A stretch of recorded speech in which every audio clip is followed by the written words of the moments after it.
بطول باش و پنہا شو ازی عصر کہ در آغوش شبیر بگیری، اے مسلمان عورت بطول بن جا، زہرا بن جا، اور اس عصر سے پنہا ہو جا، چھپ جا، علیحدہ ہو جا، تاکہ تیرے آغوش میں حسین جیسا بچہ پیدا ہو۔ یہ پہلا ہے حجاب، سیگریگیشن آف سیکسز۔ میں نے ضیاء الحق صاحب سے کہا تھا، کیونکہ ان کی شورا میں شمولیت کی میں نے جو ہے دعوت قبول کر لی تھی، مشورہ دینا ہے۔ میں اپنے مسجد کے ممبر سے بھی مشورے بھی دیتا ہوں، تنقیدیں بھی کرتا ہوں۔ جیسے انگریزی کا محاورہ right from the horse's mouth, تو right into the horse's ears کچھ کہا جا سکے تو اچھی بات ہے۔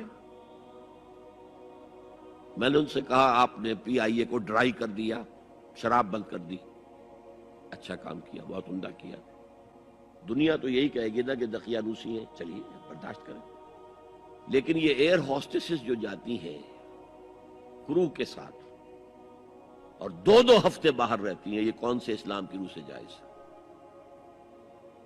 عورت محرم کے بغیر حج کو نہیں جا سکتی، محرم کے بغیر عمرے کے لیے نہیں جا سکتی، اور یہ قانون تھا پاکستان میں۔ میں نے کہا آپ عورت کو نہیں جانے دیتے حج کے لیے، حالانکہ وہ ادھیڑ عمر کی ہوتی ہیں، عموماً بوڑھی ہوتی ہیں۔ ہمارے یہاں جوانی میں کون کرتا ہے حج؟ بہت شاذ۔ یہ تو آپ کو نظر آئے گا جاوا، سماٹرا، انڈونیشیا، ملائیشیا، وہاں سے جوان جوڑے نکاح کے بعد پہلا کام حج۔ کہ ہمارے ہاں سے تو بڈھے ٹھیرے گئے ہوئے ہوتے، اور پہلے زمانے میں تو ان کو رخصت کر دیتے تھے کہ بس رخصت ہی ہو جائیں گے، یہ اب واپس نہیں آئیں گے اب۔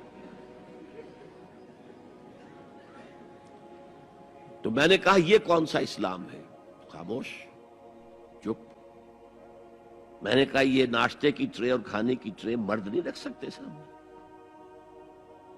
میرے خلاف باقاعدہ خواتین نے جلوس نکالے پاکستان میں جب میں نے پردے کی بات کی۔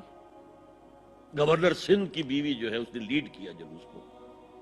میں طالبہ کیا کہ ان کی ٹیلی ویژن کے اوپر جو ہے ان کا سامنے آنا بند کیا جائے۔ میں نے کہا ٹھیک ہے۔ بدا الاسلام غریبا ویسعود کما بدا فطوبی للغرباء۔ اسلام شروع ہوا تھا تو اسی حالت میں تھا کہ کوئی اس کو جانتا پہچانتا نہیں تھا۔ پھر جب اسلام غالب ہو گیا تو طاقتور کے تو سبھی دوست ہیں، سبھی پہچاننے والے، لیکن ان قریب اسلام پھر غریب ہو جائے گا۔ تو جو اسلام کی غربت کے ساتھ خود غریب ہو جائیں ان کے لیے مبارکباد۔ اسلام کا دامن نہ چھوڑے، چاہے انہیں کہا جائے کہ یہ تو بڑے ہی دقیانوسی لوگ ہیں، بڑے کٹر لوگ ہیں۔ میں نے اس زمانے میں چیلنج کیا تھا، مجھے بتاؤ کیا فرق واقع ہوتا ہے؟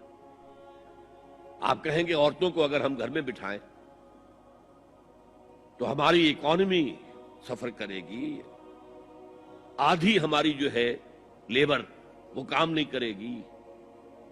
میں نے کہا where there's a will there's a way۔ Cottage industry کا انتظام کرو، نمبر 1، گھروں میں بیٹھ کر کام کریں۔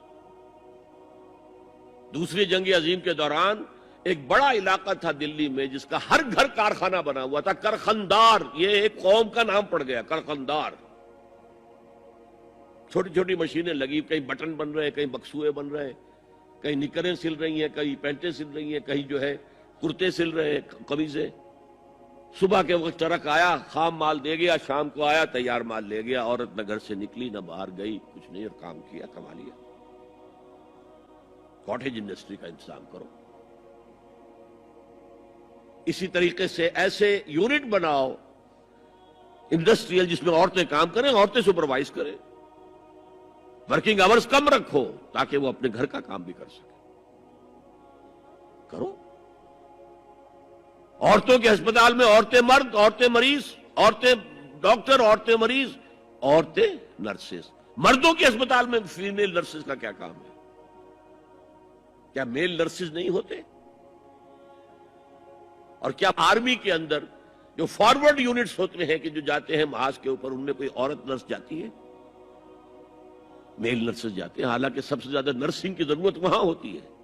کسی کا بازو اڑ گیا ہے، کسی کی ٹانگ اڑ گئی ہے، کسی کے پیٹ میں آ کر کسی بم کا ٹکڑا جو ہے لگایا، تڑیاں باہر نکلی ہوئی ہیں، تو نرسنگ سب سے زیادہ وہاں ضروری ہے۔ وہاں تو فیمیل نرسز نہیں ہوتی، میل ہوتے ہیں۔ سیگریگیشن سیگریگیشن سیگریگیشن، یہ آگ اور پانی کا ملا